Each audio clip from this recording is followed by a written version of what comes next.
afternoon everyone. I am Janela D. Ebgas. So now I'm demonstrate the Google Workspace Session Google Classroom by Sir Carl. Ang pag-aaralan natin ngayon ay all about Google Classroom. Ay isang free tools para sa mga education. Kailangan lang natin ng Google Access para maka-access tayo.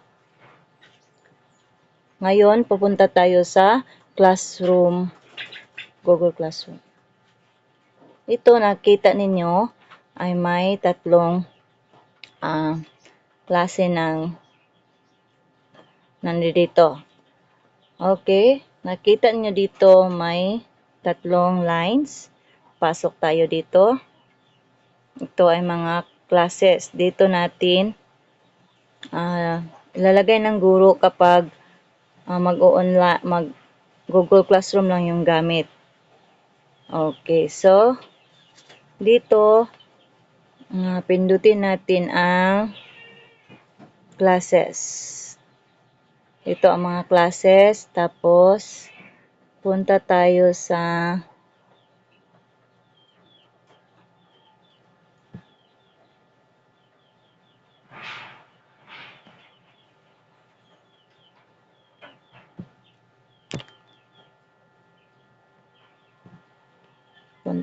dito, create class.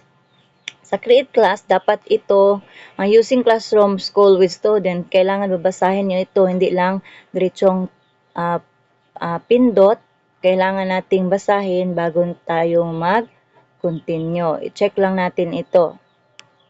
Okay, check. Makita nyo dito, may class name. Dito natin ilagay ang mga pangalan kung ano ang klase na ginagamit natin, section, room, subject, anong subject. Tapos dito, lagay natin EdTech. Okay, EdTech. Tapos, section 1. Lagay natin yung section 1. Room 2. Number ng room.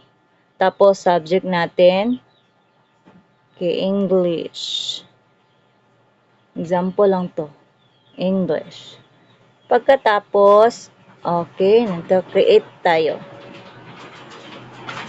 Okay, hintayin natin kasi nag-loading. Dito makita natin EdTech 1. Dito makita natin may pangalan. Tapos, new announcement. Dito is where you can talk to your class. So, when you talk your class, pindutin natin tong microphone. Tapos, repost.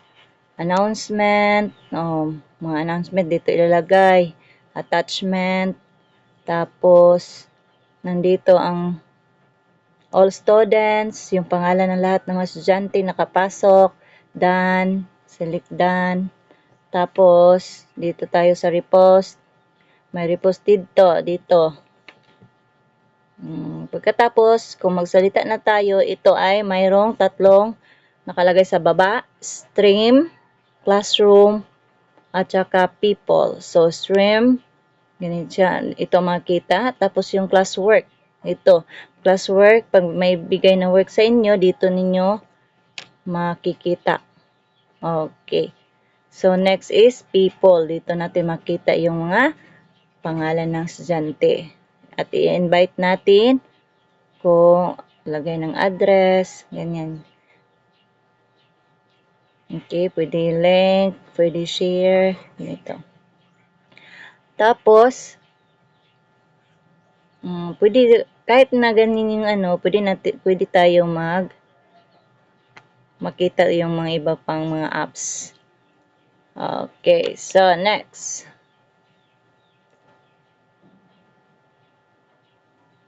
Okay, next tayo.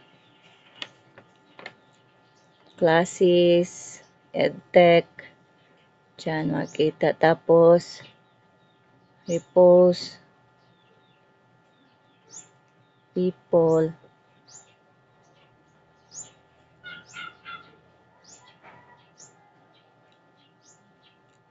dito sa baba, pwede natin i-reset yung code.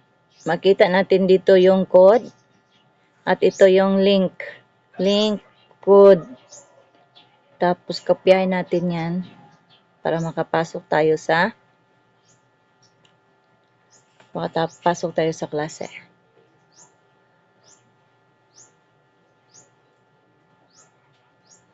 Okay. Okay, dito to do. Ito. May assign. Ito ang gagawin ninyo. To do. Dito ninyo ilagay kung ilang week. Next week ba, letter by papasa. Missing. Yung missing, hindi ka nakapag-submit na may ibibigay na mga work sa inyo. Tapos, done kung natapos na. Yan. Malista lahat dito. Okay, next. Dito tayo sa go to settings. Okay, go to settings. Makita natin ang account settings. Change name. Pwede nyo i-change yung name. Notification. Choose nyo theme. Lights or sync over circular data. Okay. Dito yung makita natin yung join. Pwede tayong mag-join. Pindutin lang natin yung join. Tapos, ilagay yung link, tapos yung join, tapos makapasok na tayo. Okay, next. So,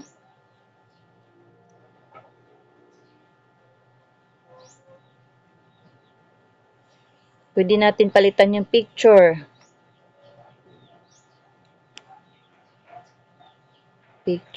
Tapos, okay, pwede kayong mag-connect dito sa klase.